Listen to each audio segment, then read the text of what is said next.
తెలుగు రాష్ట్రాల్లో వాతావరణంలో మార్పులు సంభవిస్తున్నాయి. నైరుతి రుతుపవనాలు ముందుగానే ప్రవేశించడంతో వర్షాలు కురిశాయి. అవి మందగించడంతో అధిక ఉష్ణోగ్రతలు నమోదయ్యాయి. గత కొద్ది రోజులుగా రికార్డు స్థాయిలో ఉష్ణోగ్రతలు నమోదవుతూ వస్తున్నాయి. అయితే ఇప్పుడు రుతుపవనాలు తిరిగి వేగం పుంజుకున్నాయి. దీనికి తోడు బంగాళాఖాతంలో ఆవర్తనం ఫలితంగా వాతావరణంలో ఒక్కసారిగా మార్పు వచ్చింది.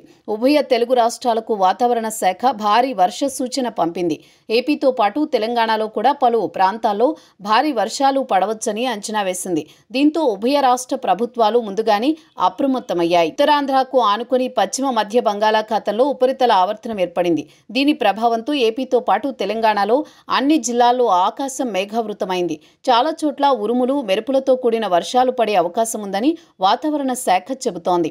30 నుంచి 40 కిలోమీటర్ల వేగంతో ఈదురు గాలులు కూడా వీస్తాయని చెబుతోంది.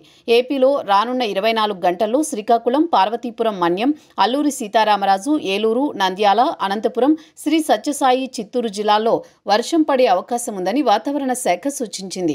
అయితే రుతుపవనాలు తిరిగి పుంజుకోవడంతో వరుసగా ఉపరితల ఆవర్తనాలు, తుఫాన్లు ఎక్కువగా సంభవించే అవకాశం ఉందని వాతావరణ శాఖ అంచనా వేస్తోంది. సాధారణంగా జూన్ నుంచి సెప్టెంబర్ వరకు తుఫానుల తాకిడి అధికంగా ఉంటుంది. ముఖ్యంగా నైరుతి రుతుపవనాలతోనే దేశంలో వ్యవసాయం ఆధారపడి ఉంటుంది. రుతుపవనాలు ఆశించిన స్థాయిలో విస్తరిస్తేనే వర్షాలు సమృద్ధిగా పడే అవకాశం ఉంది.